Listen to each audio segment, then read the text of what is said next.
points here to your worksheet. Okay.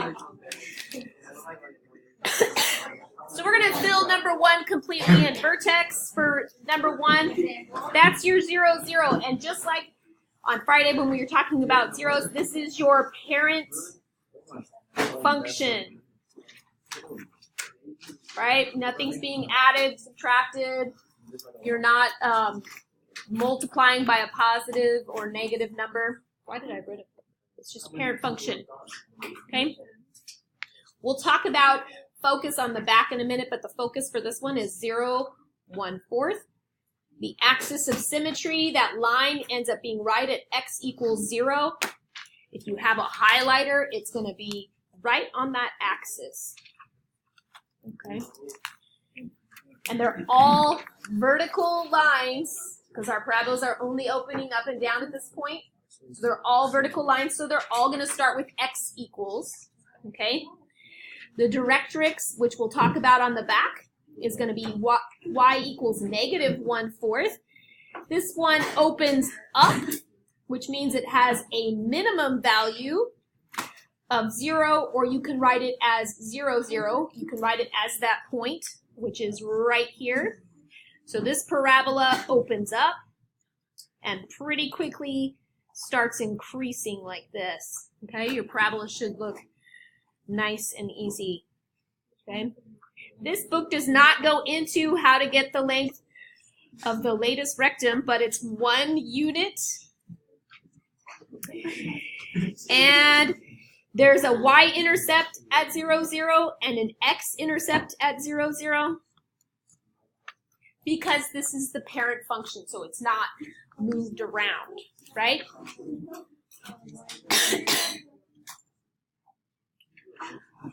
All right, so when you get to number 2, this is in what we call vertex form. Vertex form. Why? Where's the vertex on number 2?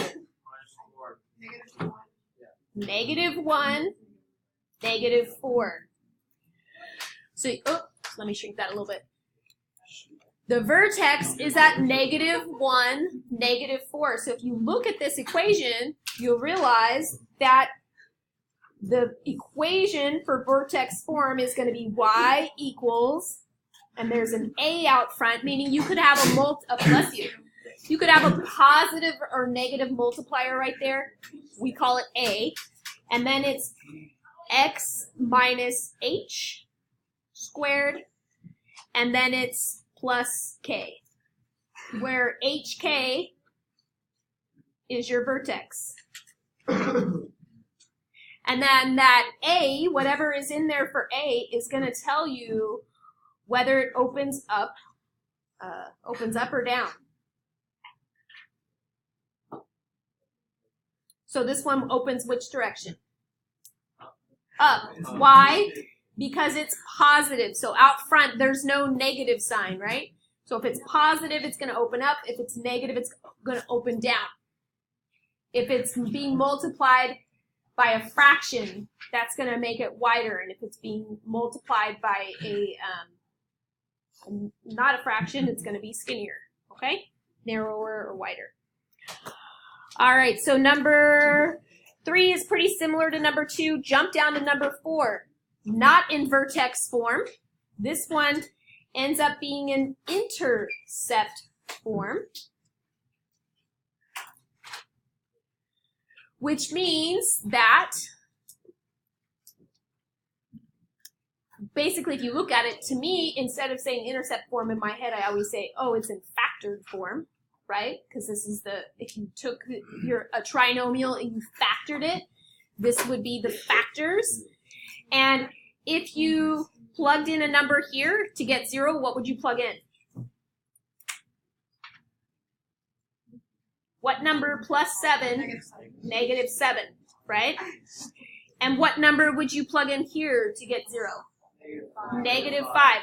These two numbers are where it intersects, and you should be able to tell this by looking at your graph, where it intersects this x-axis. So at negative 7, you should have a point, and at negative 5, you should have a point, which means that the vertex should be where, or at least should start where? Right? At -6, comma something, right? So if we plug a -6 in here, -6 plus 7 would get us 1. And if we plug a -6 in here, we would get a -1. And 1 times -1 is -1. That means this is, we're going to have a vertex at -6, -1. So you just find the number that's halfway in between, in the middle, then plug it in to your binomials, multiply them together. That's going to give you the y part of your vertex, okay? Which then will give you your axis of symmetry, right? And if you need more points, go for it, or you can just draw in your parabola. Okay? Flip it over to the back. On the back, we've got another intercept form, and then when you get to number 6, bless you. So number 6, notice that the equation, guys, notice that the equation for number 6 is written different as well. This one is called standard form. And there are a couple ways to deal with it. You could factor it and make it look like the intercept form, if it's easily factorable.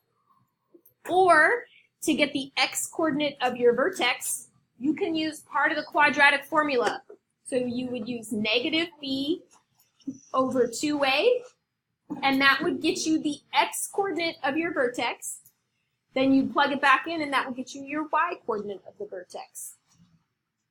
All right, so let's try it. So right here, your a is 1, right? You see the 1 that's in front of that x squared? Your b is -10. If the c was important, we would use it, but it's 21. But all we need is the b and the a, right? So the opposite of b. So if b is -10, let's use +10. And for the denominator, we need to multiply 2 times a. So a is 1, it's 2 times 1, which is 2. And 2 goes into 10 how many times? 5. So that's the x-coordinate of the vertex. Is that how you got it on your paper? Yes. Now let's plug the 5 in here and get an answer. So 5 squared is 25. Minus 10 times 5, which is 50, plus 21. What is that vertex? 25 minus 50 is -25. -25 plus 21 should be -4. So that's -4. So your vertex should be at 5. I can't even see. Okay, there it is. 1, 2, 3, 4. Right there. And then you look and see, is it positive or negative? Should it open up or down? It's positive, so it's going to open up. It's going to look a little something like this. Okay? So you can see how each form, however they give you the equation, is depending on how you're going to use it to graph it. So you'll see the parabolas given to you in different forms. I've already just shown you 3. I've got one more. Number 8 is called Transformational Form.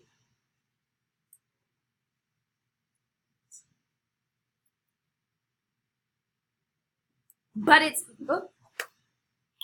Transformational Form is very close to Vertex Form.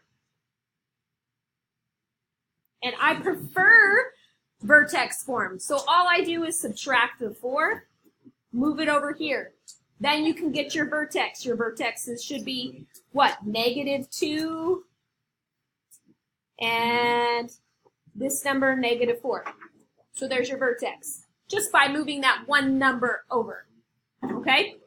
The other thing that you're going to be asked to do on your assignment is to get something called the Directrix. Your Directrix is going to be a line, and that line is equidistant from the parabola. Parabola. Okay? And then the focus. So the focus is going to be a point.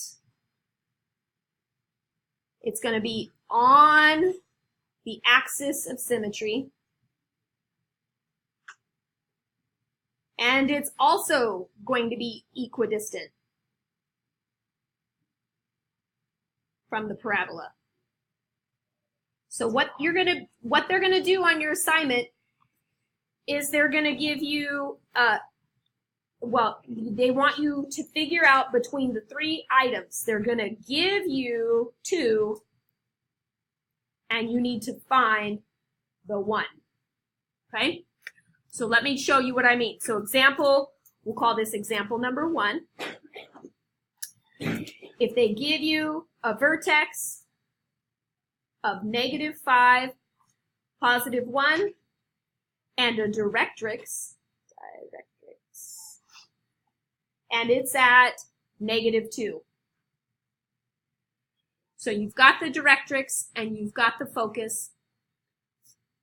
You need to find, you've got the vertex and the directrix. You need to find the focus.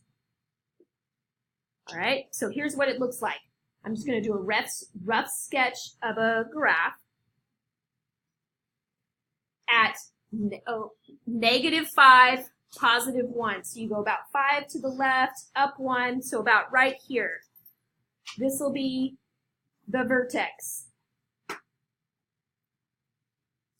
And the directrix is going to be at -2. So from the origin, you're going to go down 1, 2, and I'm going to dash this line at -2. If y is -2, it is 1, 2, 3 units